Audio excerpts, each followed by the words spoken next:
Pessoal, boa tarde, bom dia, boa noite, novamente, dependendo do tempo de vocês. Agora a gente começa então a unidade 3, a teoria da pena. Pessoal, em primeiro lugar, introdução sobre o tema e no material de vocês, o que é pena? O que viria a ser pena, da forma que nós vamos estudar agora? Pessoal, a pena, ela é uma espécie de sanção penal. A pena, ela é uma espécie de punição, de sanção criminal, de sanção penal, prevista no direito, para ser aplicada quando o sujeito ele viola uma norma penal incriminadora. Então, o Código Penal ele seleciona aqueles bens jurídicos mais importantes e que merecem uma proteção especial do Estado. Ele pega esses bens jurídicos mais importantes e ele tutela, ele protege esses bens jurídicos prevendo tipos de crime. Então, por exemplo, ele protege a vida. Para proteger a vida, o que ele prevê? Ele prevê o crime de homicídio. Se você cometer um crime de homicídio, você vai ser punido. Ele protege a propriedade. Para proteger a propriedade, o que ele faz? Ele tem lá o crime de extorsão, o crime de roubo, o crime de furto, o crime de receptação, e tem diversos crimes que protegem a propriedade. E por aí vai. Pessoal, quando ocorre a violação a uma dessas normas incriminadoras, a norma que prevê o matar alguém do homicídio, a norma que prevê o furto no 155, o roubo no 157, por aí vai, o direito penal ele dá uma resposta, e essa resposta se dá através de uma sanção, através de uma punição, que é a pena, que é essa sanção que decorre da violação de um tipo penal. Perfeito? Em todo caso, pessoal, claro, a pena ela somente é aplicada quando ocorre a violação a um tipo penal e ela somente é aplicada após o esgotamento do chamado devido processo legal. Você não aplica nenhuma pena se você não observar antes o devido processo legal, ou seja, um processo que se desenvolva perante uma autoridade competente, com observância de todas as garantias fundamentais do réu, como o contraditório, como a ampla defesa, como o direito ao duplo grau de jurisdição, e o direito a não produzir prova contra si mesmo, e por aí vai. Então, a pena ela somente se aplica, ela somente aparece após cumprido esse devido processo legal. E, no final das contas, pessoal, a pena ela tem uma função de controle. Ela visa proteger esses bens jurídicos fundamentais, realizando aí o controle social, realizando o controle da sociedade. Beleza? Pessoal, dito isso, a pena ela tem algumas finalidades. É dito em doutrina que a pena ela tem três finalidades. São três as finalidades principais da pena. Eu tenho a finalidade preventiva da pena, eu tenho a finalidade retributiva da pena e eu tenho a finalidade reeducativa da pena. Finalidade preventiva, pessoal, como o próprio nome já adianta, é aquela finalidade que consiste na prevenção de crimes. A pena tem por finalidade prevenir a prática criminosa. Isso ocorre em dois momentos distintos no nosso direito. O primeiro momento em que a pena ela mostra essa finalidade preventiva dela vem no momento em que o legislador fixa a pena. Então, se vocês abrirem aí o Código Penal, se vocês forem lá no artigo 121 do Código Penal, vai estar lá, matar alguém, pena 6 a 12 anos. Se você matar alguém, você terá contra si aplicado uma pena de 6 a 12 anos. O que é essa previsão legal de 6 a 12 anos? Isso é um aviso. Isso é um aviso do legislador falando, olha, fulano, se você praticar um crime, você pode ser punido com essa pena aqui, uma pena de reclusão de 6 a 12 anos. Então, existe um aviso do legislador destinado a toda a sociedade para que não pratique crime, porque se praticar o crime, receberá a pena.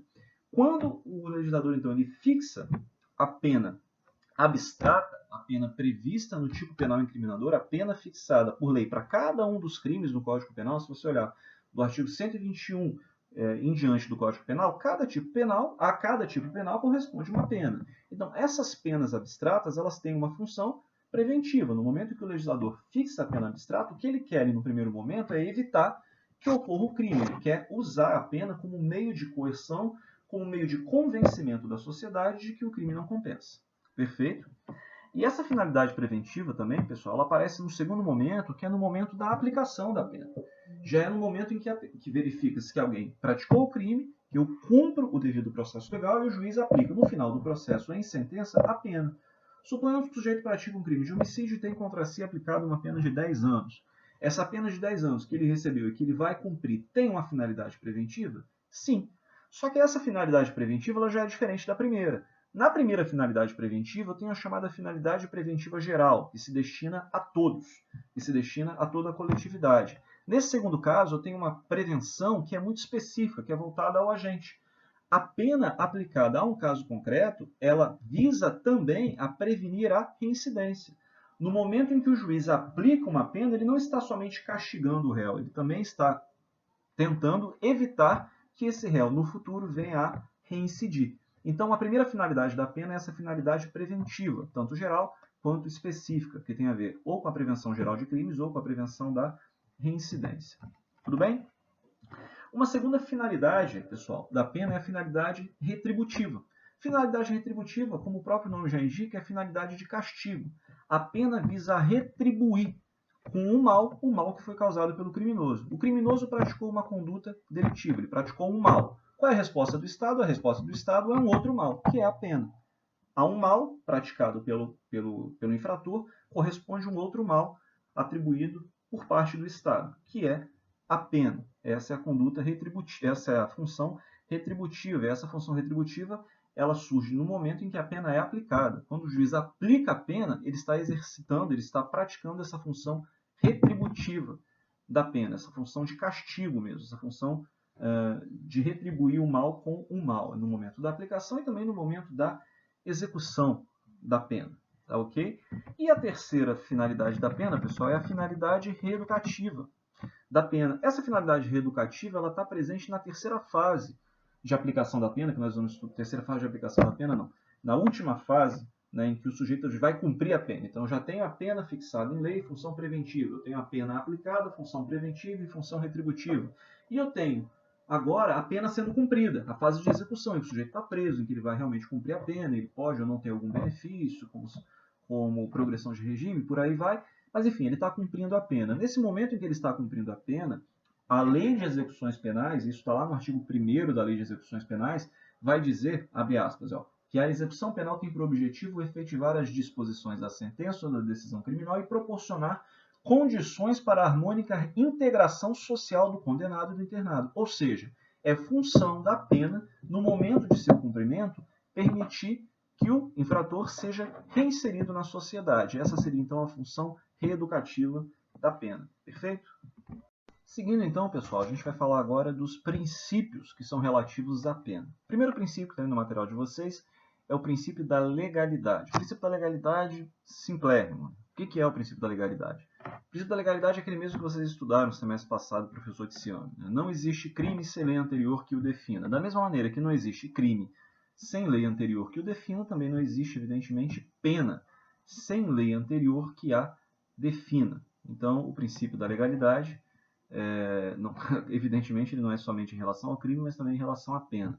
Isso está lá no artigo 5º, pessoal, artigo 5º, inciso 39 da Constituição Federal, que traz tanto o princípio da legalidade no âmbito do crime quanto no âmbito da pena, uma coisa só. Ele vai dizer o seguinte, não há crime sem lei anterior que o defina e nem pena sem prévia cominação legal. Até no material de vocês aí tem a expressão em latim que é nullum crime, nulla poena sine lege prévia. Ou seja, não existe crime, nem existe pena sem lei anterior, sem uma lei prévia. Perfeito? O princípio da legalidade, basicamente, é isso. Né? O juiz ele não aplica a pena de cabeça, a pena não surge por decreto, a pena não surge de portaria, a pena não surge de uma resolução. A pena surge a partir de uma lei escrita e uma lei estrita, uma lei ordinária, editada pelo Congresso Nacional. Tá ok? Letra B, pessoal, o princípio da pessoalidade, intransmissibilidade ou personalidade da pena. Esse princípio está previsto lá no artigo 5º, inciso 45 da Constituição Federal, que vai dizer que a pena não passará da pessoa do condenado, ou seja, a pena ela é intransferível. Vou pausar aqui o vídeo um minuto. Desculpa, pessoal, que eu tive que atender uma ligação aqui. Voltando. O artigo 5º, inciso 45, ele vai dizer basicamente o seguinte. Vou fazer a leitura dele, então, já que a gente interrompeu. Nenhuma pena passará da pessoa do condenado. É isso que eu estava explicando aqui para vocês até agora. Né? O que é esse princípio da pessoalidade?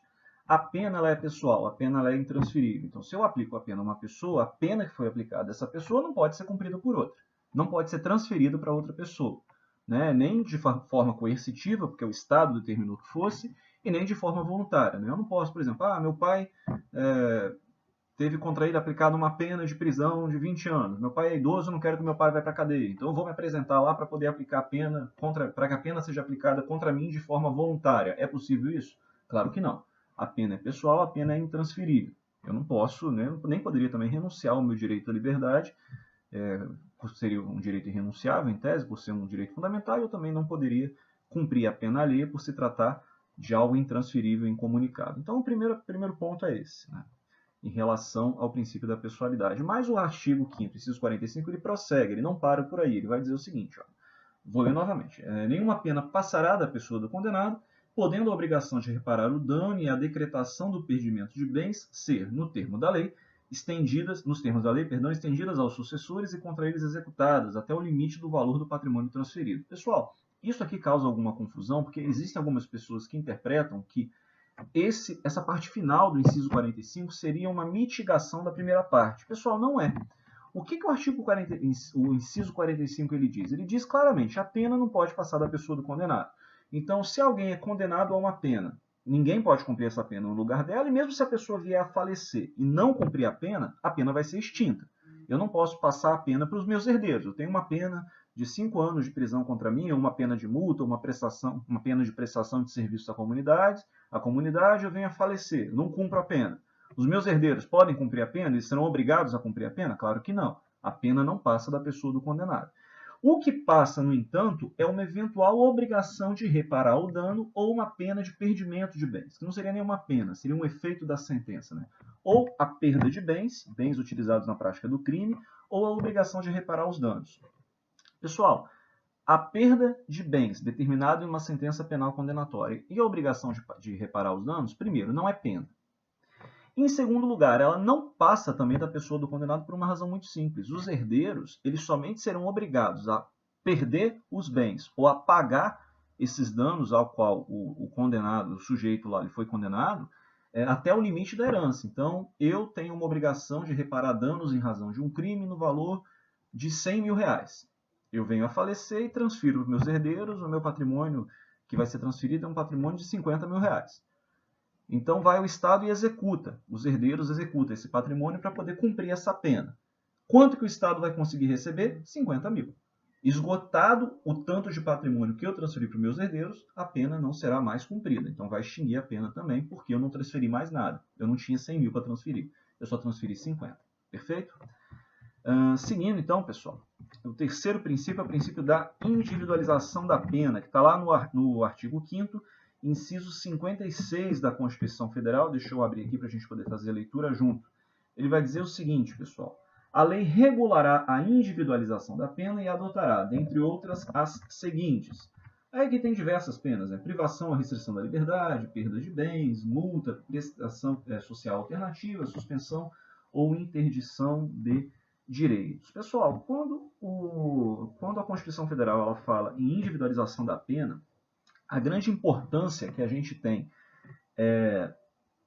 em relação a isso no nosso dia a dia, no dia a dia do direito penal, é o fato de que a pena ela sempre tem que observar o caso concreto. Né? Quando o legislador ele fixa a pena, ele fixa um intervalo de pena.